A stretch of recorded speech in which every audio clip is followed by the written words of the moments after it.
Hey there my peeps, this is the prediction game video for the Team TNA comprised of Bully Ray and Sting versus Aces and Eights match. You're going to see this Sunday at Bound for Glory. Now there's a special stipulation for this matchup. It's no normal 2-on-2 tag team match. I mean, it is a tag team match, but there is a stipulation, so you know, if one of these two teams win, something actually happens. If Team TNA were to win this match, then Aces and Eights must leave. Aces and Eights is done for. Aces and Eights is gone. Now, if the two guys from Aces and Eights win, then that means Aces and Eights gets full access to the Impact Zone. Now, what does that mean? Maybe you haven't watched TNA lately. Well, actually, if you haven't watched TNA lately, then maybe you don't know what Aces and Eights, who Aces and Eights is, or who they are, who are the members. Well, we don't know who the members are. None of them have been revealed so far. At least none of the important members have been revealed. I mean, there's been some speculation, some talk, some rumors that maybe Chris Masters or Luke Gallows are part of the team, and maybe Jeff Jarrett or Eric Bischoff is a part of the team, but they're just rumors. We really don't know who the leader is, so I guess we'll find out about for Glory. But Aces and Eights is a group that's been attacking the Impact Zone for the past couple of months. They've just been appearing, attacking random superstars, and lately even kidnapping lawyers like Joseph Park, who is known as Abyss. They started with Sting, actually. So Sting was in the ring cutting a promo. He was going to give his reaction, I guess, his reaction after the pay-per-view, after Slammiversary, where they revealed Sting was going to be a part of the Hall of Fame. He got on the microphone, he was going to talk about that, but then a group of masked guys, about 4 of them I'd say they came out and attacked Sting. They took him out to end the show, and then a few weeks afterwards, they also took out Hulk Hogan. They surrounded Brooke Hogan. They took out the Pope from the Bound for Glory series, injuring him, so he wasn't able to compete anymore in that Bound for Glory series. They also attacked the champion, Austin Aries. At some point, we thought that maybe Austin Aries was going to vacate the championship after one of the Aces and Eights guys hit his arm with a steel chair. They also attacked Bobby Roode. We had at some point people accusing James Storm of being a part of Aces and Eights, since he was never getting attacked by Aces and Eights while everybody else was, except a select few like Bully Ray, which I'll get to in just a few moments, by the way, who is, by the way, involved in this matchup like I mentioned in the beginning of the video. So yeah, Aces and Eights, pretty much, they've been coming out, the majority of the past couple of months, attacking superstars, attacking the GM, pretty much causing chaos, which led to Hulk Hogan closing down the Impact Zone, closing all the doors, not letting anybody inside the Impact Zone, and not letting anybody get out of the Impact Zone until the show is over. And since he's done that, we haven't seen Aces and Eights actually in the arena attacking people anymore. Instead, we've been seeing them on the Titantron delivering messages to Hulk Hogan and Sting and the rest of the Impact Zone audience. Lately, they kidnapped Joseph Park in an attempt to get Hulk Hogan to accept their challenge at Bound for Glory, which was this very match. They challenged Hulk Hogan to pick 2 guys to represent him, to represent TNA, to face 2 guys that they pick to represent Aces and Eights. And like I said, if Aces and Eights win, then they get full access to the Impact Zone, so Hulk Hogan can't lock the doors anymore, and not let anybody in, not let anybody get out. But if Team TNA happens to win, then Aces and Eights is gone and will leave the Impact Zone alone, basically. But before that challenge, though, they made a very good point. They told Hulk Hogan, are you sure you locked us out and didn't lock us in?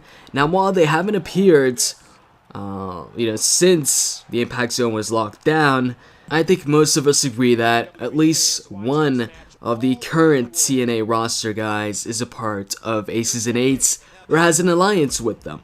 One in one in particular is Bully Ray. I've been saying that for a long time, that Bully Ray has to have some sort of alliance, some sort of partnership, or is a part of Aces and Eights. They really haven't attacked Bully Ray directly. All they've really done to Bully Ray is unintentionally distract him, but they've never attacked him backstage.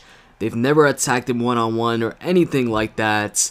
Bully Ray has managed to avoid all these attacks, while his opponents haven't. For example, No Surrender. You had Jeff Hardy being attacked when he was revealed as one of the finalists in the Bound for Glory series, and that he was going to face Bully Ray. He got attacked backstage.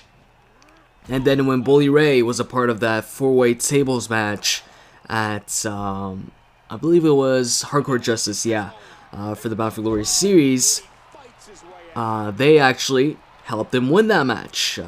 So he acquired, a good amount of points with that due to Aces and Eights. Although they did a good job in that match of making it look like it wasn't intentional for Aces and Eights to help Bully Ray. But it was still pretty obvious during the whole thing that, hey, Bully Ray is a part of Aces and Eights. He's got something to do with them. Which is why it comes as no surprise to me that he's a part of this matchup, this tag team matchup. The thing is, this is kind of disappointing though, because it's been done before. Do you guys remember Bound for Glory 2010? You had a match on that card. It was Samoa Joe teaming up with Jeff Jarrett to face off against Sting, Kevin Nash, and the Pope. At that time, it seemed like Sting was the heel. I mean, after all, he was beating up all these faces like Jeff Jarrett, Hulk Hogan. He even bloodied Jeff Jarrett, hit him with a bat a couple times. So it seemed like the heel team of Kevin Nash, Sting, and the Pope versus the face team of Jeff Jarrett and Samoa Joe. So yeah, Samoa Joe was a face, but Jeff Jarrett in that matchup turned on Samoa Joe and left him hanging. Thus, Sting and Samoa Joe and Kevin Nash won. And then later on in the night, it was revealed that Jeff Jarrett, the guy who ditched Samoa Joe in that tag team match, is now part of TNA's newest faction, Immortal. So this is kind of like the same thing. Bully Ray, I am like 98% sure that this is going to happen. That Bully Ray is going to turn on Sting, ditch him in the ring, attack him or something like that. He's going to cost him the match. And thus, Aces and Eights are going to get the pinfall victory. And then we get the reveal that Bully Ray is a part of Aces and Eights. He has an alliance with them, which I've been saying for a while now. If that doesn't happen, I'll seriously be surprised, really be surprised if that doesn't happen.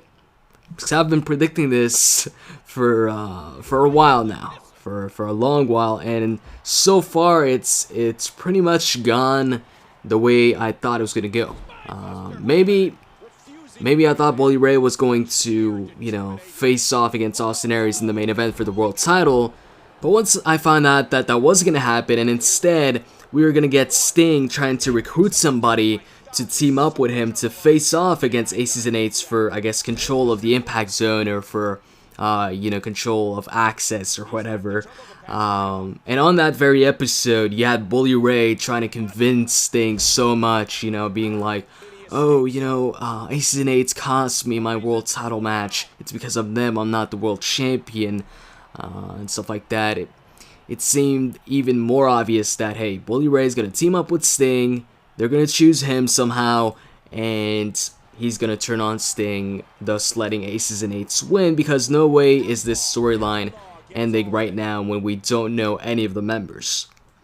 And then on top of that, at the end of the show, when they were going to pick the guy, they pick Anderson, and it just so happens that Anderson gets attacked by Aces and Eights backstage. And all the other guys they were considering are attending to Mr. Anderson and checking on him backstage, while Bully Ray appears out of nowhere in the ring and convinces Sting to pick him as his tag team partner. So bottom line, my pick for this match, aces and eights. And in the comment section, guys, do you guys agree? Do you guys think Bully Ray is going to turn on Sting? Or do you guys think he's going to actually fight alongside Sting and not turn on him? Tell me in the comment section below. Hope you guys enjoyed this video, and if you did, you can click that like button. With that said, I'm out. See ya.